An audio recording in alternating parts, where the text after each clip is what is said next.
Iya, dukun-dukun lagi pada pusing. Jadi udah sekitar 2 minggu lebih apa ya, tantangan santet dari Ferry Irwandi ke dukun-dukun tuh nggak ada yang terbukti. Setelah sebelumnya Sulap Merah juga nantangin dukun-dukun itu, dan nggak ada satupun yang terbukti sampai sekarang.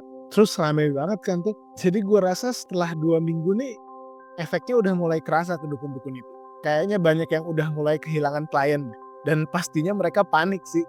Terus pertanyaannya gini, mereka mesti ngapain nih? Mesti cari duit dari mana nih? Nah, gue kali ini mau share ide gue nih buat para dukun-dukun itu. Intinya gini sih, kalau emang bener mereka sakti sih, ya harusnya gampang-gampang aja gak sih? Kayak contohnya nih, Tretan Muslim tuh udah pernah ngasih ide waktu dia ada di podcastnya Om Deddy. Yang ini nih. 10 babi ngepet di depan bank Swiss saja. Nyampe ke Depok semua duitnya kan. Kan babi ngepet di Depok. Depok. Iya, itu Lunas baru utang. babi ngepet. Iya. Belum lagi Tuyul. tentara tuyul. Iya. Armada Belum tuyul Armada tuyul. yang kita kirim ke Bank Dunia ya. Bank Dunia ngumpul tuyul. Apa nih bening-bening Casper? Nah, dikira Casper. Dan selain itu, sebenarnya juga bisa loh dukun-dukun itu bantuin kedokteran.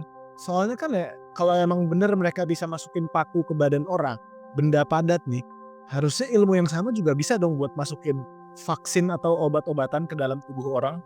Iya gak sih? Itu pasti bayarannya bisa gede loh. Atau ya, misal nih, ternyata emang selama ini mereka beneran menipu masyarakat. Mereka tuh bisa aja jadi kayak Patrick Jane dari series The Mentalist, yang dulunya dia itu paranormal terkenal, selebriti gitulah. Terus akhirnya dia tobat dan gunain kemampuan mentalisme yang selama ini dia pakai buat nipu orang. Buat modal dia jadi detektif, bantuin polisi nyari pelaku kejahatan dan semacamnya lah. Tapi ya itu mesti pinter banget sih, jadi nggak tahu ya bisa atau enggak. Nah, tapi gini deh, masalah santet dan ilmu-ilmu gaib dari dukun tuh kan, gue sering denger masalah kayak gini nih. Buat ngirim babi ngepet atau tuyul ke bank Swiss ya susah. Karena kan katanya nggak bisa keluar pulau, nggak bisa lintas laut. Dan biasanya ada omongan gini juga nih, bank-bank gede gitu tuh udah ada yang jagain dan penjaganya kuat. Katanya sih gitu. Begitupun juga buat santet. Biasanya kalau gagal nih sering ada alasan, wah orangnya nggak bisa disantet nih. Karena kuat yang jagain, wah dia ada turunan ini itu nih jadi nggak bisa disantet. Katanya sih gitu. Oke, gini. Gue di sini bukan mau nantangin atau nyangkal dukun-dukun itu ya. Gue aja masih takut hantu kok. Sebenarnya di sini malah gue mau ngasih ide nih buat para dukun-dukun itu menggunakan kesaktian yang katanya mereka punya, tanpa perlu terhambat sama halangan-halangan yang sering mereka sebut itu. Ide gue ini nggak perlu keluar pulau, nggak perlu lintas laut, nggak main jarak jauh-jauh, dan yang paling penting nggak nyerang siapapun. Jadi nggak ada urusan sama penjaga-penjaga yang sering jadi hambatan itu. Dan terutama juga, ide yang mau gue share ini bisa jadi solusi buat para dukun membuktikan kemampuan mereka, membuktikan kesaktian mereka, tanpa terhambat sama halangan-halangan yang disebut tadi. Bisa jadi alternatif karir juga loh. Karena gue rasa udah banyak yang kehilangan klien gara-gara tantangan kemarin. Oh, dan tentunya, kalau ini bisa direalisasikan, ini tuh bakal berguna bagi masyarakat, negara, atau bahkan seluruh dunia. Halo guys, gue Danar, dan ini inovasi aneh dari gue. Oke, inovasi aneh. Udah tau lah ya, jelas inovasi ini bakal minim data, minim perhitungan, dan minim riset. Terutama yang ini nih, karena inovasi ini melibatkan pseudoscience. Hal-hal yang belum bisa dibuktikan lah dengan sains sekarang. Dalam hal ini ya, ilmu mistis, hantu, ektoplasma, dan lain sejenisnya lah. Cuma karena katanya di Indonesia tuh banyak dukun sakti yang bisa ngendaliin hal-hal mistis kayak gitu, ya udah gue mau coba share ide gue aja nih. Siapa tahu bisa direalisasiin. Ya langsung aja. Jadi inovasi aneh gue kali ini adalah pembangkit listrik tenaga hantu atau tenaga mistis. Kan kita tahu tuh sempat ada isu-isu kalau PLTU bikin polusi, terus pembangkit listrik lain juga kita perlu cari solusi yang ramah lingkungan, yang sustainable. Nah, ini bisa jadi solusi. Siapa tahu kita bisa jadi pelopor buat sumber energi baru ini. Jadi gini, kebanyakan pembangkit listrik itu kan bekerja dengan cara memutar turbin kan, yang kemudian menggerakkan generator lalu menghasilkan listrik. Ya entah itu memanfaatkan tenaga air, tenaga angin, uap, nuklir, panas bumi, itu mutar turbin semua tuh, yang tentunya dengan mekanisme yang berbeda-beda ya. Lalu ada juga yang nggak memutar turbin kayak solar panel, baterai, termoelektrik, dan lainnya lah. Nah itu mekanismenya beda lagi tuh. Gua kurang ngerti detailnya ya untuk mekanismenya kayak gimana. Nah kalau soal ini, buat yang paham, coba bantu jelasin di kolom komentar ya. Kan sering kita lihat tuh di TV atau di cerita-cerita hantu. Biasanya tuh ada fenomena di mana TV bisa nyala sendiri, terus bisa ada boneka gerak sendiri padahal nggak ada baterainya. Iya, kejadian-kejadian kayak gitulah. Nah, kalau dari situ kan berarti kekuatan misterius ini tuh bisa memanipulasi listrik dan energi dong. Dan kalau bener ada orang-orang sakti yang bisa ngendaliin kekuatan itu, atau berteman sama mereka yang jadi sumber energi itu, wah, itu tinggal dipikirin mekanismenya aja nggak sih? Biar bisa dimanfaatin jadi sumber energi buat kita nantinya. Ya, gue bantu pikirin nih. Dan gue udah kepikiran beberapa mekanisme yang mungkin bisa diterapkan. Jadi akan coba gue share. Dan harusnya ini bisa sih.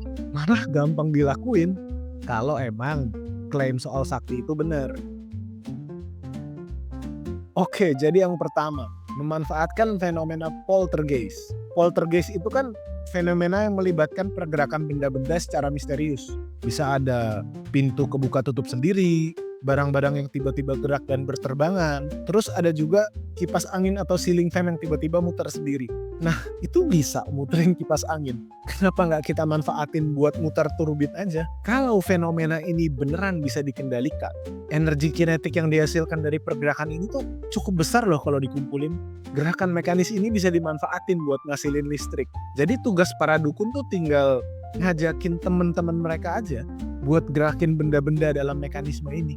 Semakin banyak gerakan yang terjadi, semakin banyak juga listrik yang dihasilkan nantinya. Jadi prinsip kerjanya mirip-mirip sama pembangkit listrik tenaga air atau tenaga angin.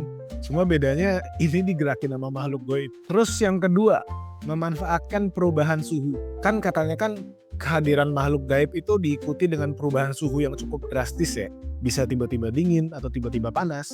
Nah, perubahan suhu ini kan bisa dimanfaatin pakai teknologi termoelektrik. Teknologi ini kan memanfaatkan perbedaan suhu buat menghasilkan energi listrik. Jadi ya kita bisa bikin perangkat yang sensitif terhadap perubahan suhu di area-area tertentu. Ini bakalan lebih gampang lagi nih. Nantinya tuh dukun-dukun cuma perlu manggil temen-temen mereka aja buat datang ke sekitar perangkat itu. Kan bakal ada perubahan suhu tuh. Nah, alatnya langsung bekerja dong buat mengubah perubahan suhu itu jadi energi listrik. Ramah lingkungan banget kan? Cuma perlu manggil doang loh buat datang. Lalu yang ketiga, ektoplasma. Ya, jadi katanya kan ektoplasma itu sebuah substansi yang misterius yang biasanya muncul saat ada fenomena gaib. Bentuknya sih bisa dalam bentuk gas, dalam bentuk cair. Pokoknya kalau ada aktivitas mistis yang tinggi tuh biasanya ada ektoplasma inilah. Nah, katanya tuh udah ada loh device buat mendeteksi ektoplasma. Dan katanya bisa dibeli. Iya, alat pendeteksi ektoplasma kayak di film Ghostbuster. Ya terus gue kepikiran kan, kalau bisa dideteksi dan bisa diukur, harusnya possible juga buat dianalisa dong. Siapa tahu ada kandungan unsur kimia yang bisa dimanfaatin buat jadi sumber daya. Jadi buat yang ini bukan menggerakkan turbin, tapi memanfaatkan reaksi kimia tertentu. Ya kayak mekanisme baterai sama solar panel lah. Dan lagi-lagi, di sini para dukun tuh cuma perlu merangsang fenomena gaib aja untuk menghasilkan substansi ektoplasma ini. Ya harusnya gampang-gampang aja kan. Nah, itu sih mekanisme yang gue kepikiran. Mungkin kalau kalian kepikiran mekanisme lain, boleh coba tulis di kolom komentar ya. Ya, jadi cara ini sesuai dengan yang gue bilang tadi kan. Gak ada hambatan-hambatan kayak beda pulau, lintas laut, atau ngelawan penjaga-penjaga yang lebih kuat.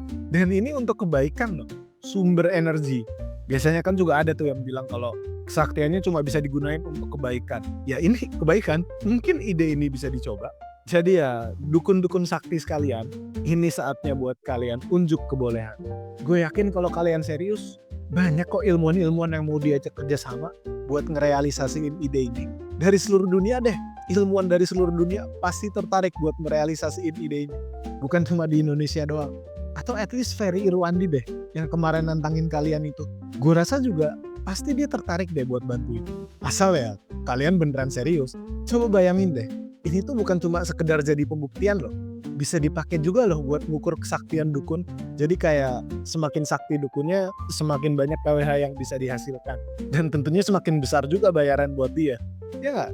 Intinya ya, kalau dukun-dukun Indonesia emang sakti kayak yang banyak orang bilang, dan sesuai dengan klaim mereka sendiri juga, inovasi aneh ini tuh harusnya gampang banget buat direalisasiin. Oh iya, kalau beneran bisa, gardunya bakal dibikin di dekat kuburan kali ya.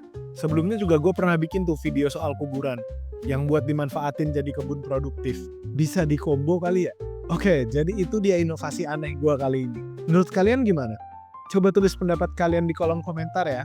Jangan lupa subscribe channel ini dan sampai ketemu di inovasi aneh gua berikutnya.